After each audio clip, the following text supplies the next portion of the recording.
Filamu inaanza na binti ambaye anaitwa Sofia. Huyu ni binti ambaye alikuwa anafanya majaribio ya kuigiza katika tangazo la biashara, akiwa na matumaini makubwa sana ya kubadilisha maisha yake. Anafuatana sana na rafiki wa kiume ambaye pia ni meneja wake. Huyu mshikaji anajulikana kama Aksa. Alikuwa karibu naye kila wakati, akimpa moyo na kumtia nguvu. Baada ya majaribio, ghafla analazimika kukimbilia chooni kwa haraka. Akiwa chooni, anatazama simu yake na meseji nyingi pamoja na missed calls za WhatsApp kutoka kwa mpenzi wake anayeitwa Guntum. Baada ya hapo, tunaonyeshwa meneja wake Aksa akimpeleka Sofia nyumbani. Sofia anaishi na mama yake pamoja na wadogo wake wawili wa kike. Ni familia inayompenda sana. Akiwa nyumbani, hali ya tumbo bado inamchafua. Anaamua kujipima mimba. Kwa bahati mbaya, kipimo kinaonyesha ana ujauzito. Aksa anapigia simu Sofia, anamjulisha kuwa ile nafasi aliyokuwa akiipambania ya kupata tangazo amefanikiwa kuipata. Familia inafurahi sana baada ya kusikia habari ile, lakini kwa Sofia ilikuwa tofauti. Siku iliyofuata, Sofia anaelekea Baghdad moja kwa moja kumtafuta mpenzi wake. Anaenda akiwa na matumaini ya kusikilizwa na kueleweka. Kweli Sofia anafanikiwa kukutana na Guntum sehemu anapofanyia kazi. Anamuuliza kwa maumivu kwa nini amemblock na kwa nini ajibu meseji zake, na anauliza kwa uchungu jinsi atakavyowasiliana na maisha yake kama hamjui hata familia yake. Kijana anajibu, anamwambia kwa ukavu kuwa wametonana hapo na anamtaka aseme shida yake ni nini. Sofia anasema ukweli wake, anamwambia kuwa ana mimba yake. Guntum anabadilika ghafla, anakataa, anasema mimba hiyo si yake. Anasisitiza kuwa mahusiano yao ni ya mbali na haoni namna mimba hiyo inaweza kuwa yake. Sofia anajaribu kujitetea, anasisitiza kwa machozi kuwa mimba hiyo ni yake na hajawahi kushiriki chochote na mwanaume mwingine zaidi yake. Lakini kijana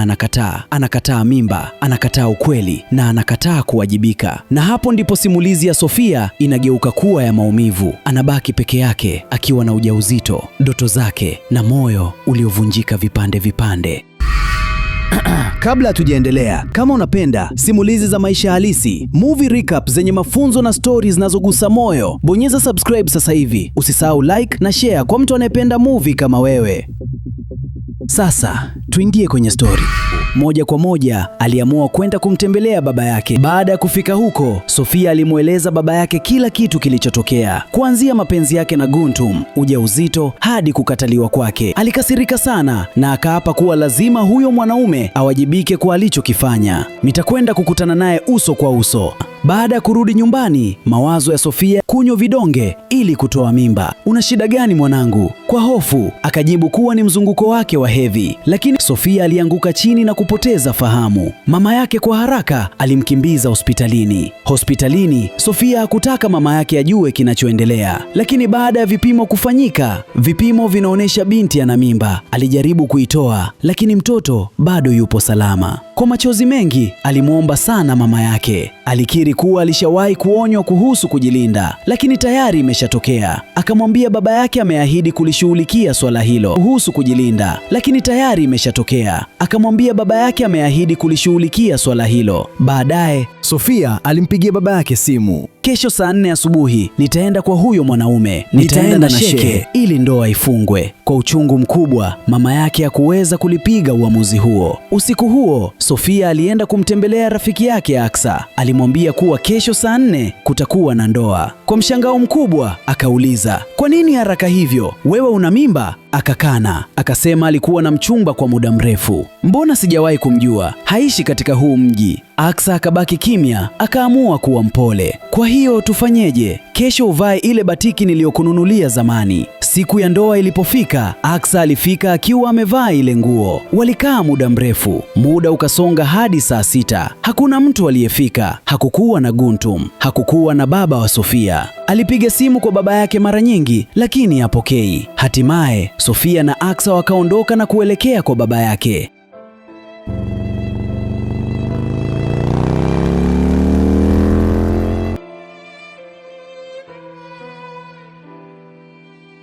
Baada ya kugonga mlango kwa muda mrefu, bibi mmoja jirani na mzee alijitokeza na kusema, mzee aliondoka jana usiku, alisema anaenda kijijini, anaenda kuoa. Habari ile ilimshtua Sofia vibaya. Baba yake anaenda kuoa wakati yeye ndiye alikuwa anaolewa leo. simu hazikupokelewa, aibu ilimkabili, ndoto ya ndoa ikavunjika. Akamfariji Sofia, akamwambia yupo naye wakati wote. Hakujua kabisa kuhusu mimba yake. Sofia akaanza kuondoa vitu vyote vya ndoa. Hasara ilionekana wazi. Alishangaa kwa nini baba yake amfanyie hivyo, ili hali alikuwa akimficha siri nyingi. Mama yake alimfariji tu. Siku hiyo hiyo, Sofia alitakiwa kwenda kazini kutangaza matangazo. Aksa tayari alikuwa studio akimsubiri, lakini Sofia hakufika. Simu zilipigwa, hakupokea. Kwa ukweli, Sofia alikuwa ameelekea kliniki ya kutoa mimba. Alisaini mkataba akisema yupo tayari kuhatarisha maisha yake ili mimba itoke. Studio upande wa pili, baada ya kusubiri sana, akachoka. Akamfukuza Aksa na kuzuia Sofia wasije tena. Lakini kabla zoezi la kliniki halijakamilika, akaingia ghafla na kuzuia. Akatishia kuripoti polisi, akisema jambo hilo ni kosa kisheria. Mama yake akamchukua Sofia, akamfariji na kumrudisha nyumbani. Baadaye, Aksa akafika na habari mbaya. Kazi imepotea, tenda imetolewa kwa watu wengine. Lakini hakumuacha Sofia. Akamshauri asijiingize tena kwenye mapenzi ya mtu asiyeaminika. Akamwombea apate mtu sahihi siku moja. Ndani ya moyo wake akaamua kutofungua moyo tena. Ameumizwa na Guntum na pia na baba yake. Baadaye walitoka nje kidogo ili Sofia apumzike akili. Nyumbani kwa mama yake, hali ya biashara ya mikate ikawa mbaya. Alisikia malalamiko na akaamua kutoka kutafuta kazi. Bahati nzuri akaangukia kwa rafiki yake wa zamani, Minaa. Minaa alimshawishi mama yake amwajiri Sofia kwenye duka lao kubwa la nguo. Kabla hatujaendelea, kama unapenda simulizi za maisha halisi, movie recap zenye mafunzo na stories zinazogusa moyo, bonyeza subscribe sasa hivi. Usisahau like na share kwa mtu anayependa movie kama wewe. Sasa tuingie kwenye story.